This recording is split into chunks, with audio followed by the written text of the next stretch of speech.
Hi friends, कैसे हैं आप सब। किताबें में आपका स्वागत है। दोस्तों, युवा दिवस है तो फिर क्यों ना किताबें में युवा लेखकों और उनकी किताबों के बारे में ही बात करते हैं। इस श्रृंखला में आज हम जानते हैं नीलोत्पल मृणाल के बारे में। नीलोत्पल का नाम आप सभी ने ज़रूर सुना होगा। युवा लेखक हैं, युवाओं के बीच बहुत तेज़ी से प्रसिद्ध हो रहे हैं। अभी हाल फिलहाल में उनकी तीसरी किताब यार जादूगर आई है। उनकी किताबें लाखों में बिकती हैं।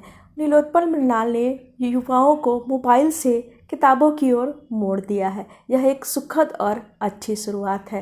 नीलोत्पल की विशेषता है उनकी सीधी सरल भाषा और उनका ठेठ गवईपन, बिल्कुल देशज अंदाज। इन दिनों नीलोत्पल एक और कारण से चर्चा में है। आजकल वे कजरी गा रहे हैं। कजरी तो आप जानते ही होंगे, उत्तर प्रदेश का लोकगीत है। इसकी शुरुआत मिर्ज़ापुर से मानी जाती है और इसमें श्रृंगार रस की प्रधानता होती है। विरह की कजरियाँ तो बहुत प्रसिद्ध रही हैं। वर्षा ऋतु में गाया जाने वाला यह गीत इन दिनों मृणाल के मुख से खूब झर रहा है। कई गीत उन्होंने चंदन तिवारी के साथ गाए हैं। मिर्ज़ापुर में उनकी जो विरह की कजरियाँ हैं वे काफ़ी धूम मचाई थी। हाल फिलहाल में उन्होंने पटना में भी एक शो किया था और उनका एक गीत पटना के लड़कों बहुत प्रसिद्ध हुआ। यह गीत उन युवाओं के ऊपर था जो बाहर से पटना में आके कॉम्पिटिटिव एग्ज़ाम की तैयारी करते हैं।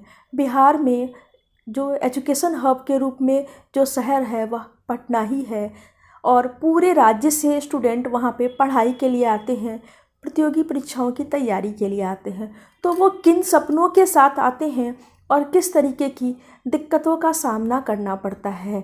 परफ्यूम लेने निकला हुआ लड़का कैसे ल्यूसेंट की गाइड लेके घर पहुंच जाता है और पढ़ाई में मन लगाने की कोशिश करता है, यह इस गीत में उन्होंने बताया है।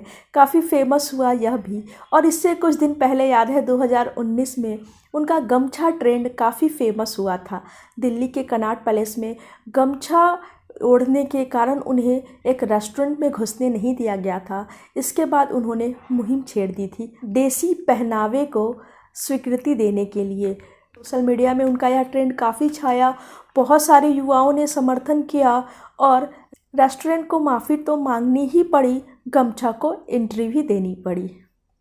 किताबें में हमने उनके डार्क हॉर्स की समीक्षा पढ़ी है। आपको याद होगी, मुखर्जी नगर की कहानी थी इसमें। और जो उत्तर प्रदेश और बिहार के युवाओं का ऐसा गढ़ है जो आईएएस आईपीएस बनने का ख्वाब लेकर के दिल्ली आते हैं।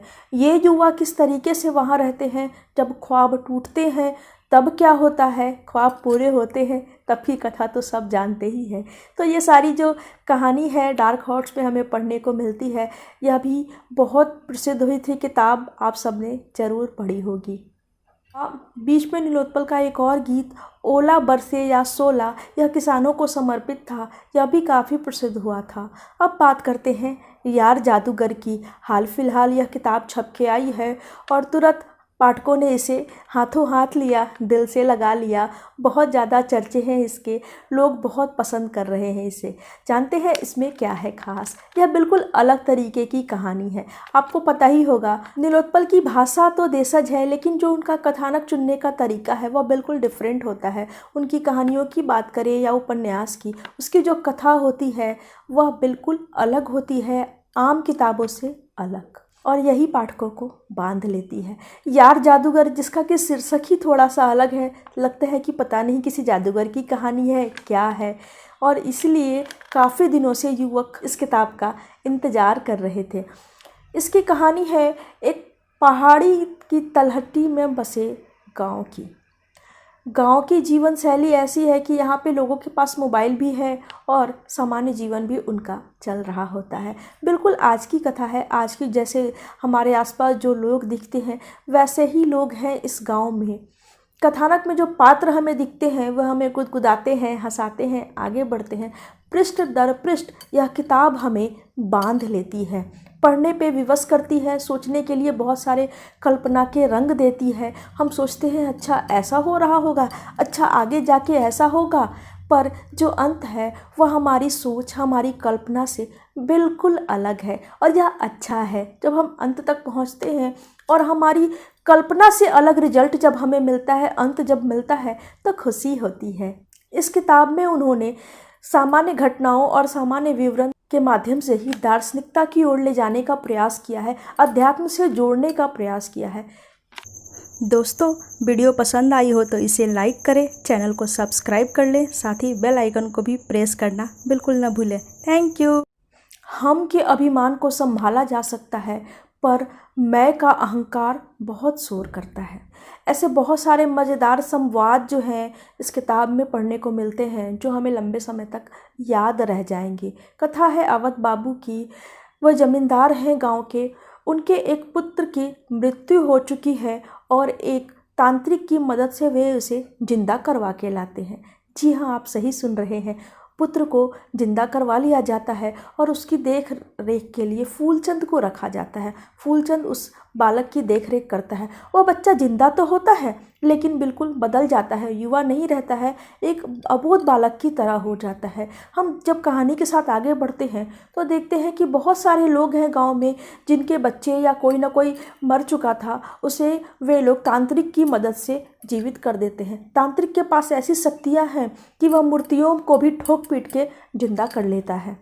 वे पात्र मरने से पहले जिस रूप में थे, दोबारा जीवित होने के बाद किसी और रूप में हो जाते हैं। इस कहानी में हम देखते हैं कि सामाजिक व्यवस्था किस तरीके से बदल रही है, जातिगत समस्याएं क्या कर रही हैं, जो प्रशासन है, पुलिस है, उसका हुड़दंग कैसा मचता है, वह लोगों की सहायता कर रही है कि उन्हें परेशान कर रही है। राजनीति समाज में किस तरीके से अपनी पैठ बनाती है और समाज को कहीं ना कहीं खोखला कर रही है। ये सारे जो सब्जेक्ट हैं इस किताब में हमें आगे पेज दर पेज सामने आते जाते हैं और हम चमत्कृत होते रहते हैं कि चीज़ों को किस तरीके से जोड़ दिया गया है। कई बार हमें लगता है कि नहीं, हम कोई किताब नहीं पढ़ रहे हैं, हम तो किसी को जी रहे हैं, हम उस गांव में घूम रहे हैं, उन पात्रों में से ही तो हम एक हैं।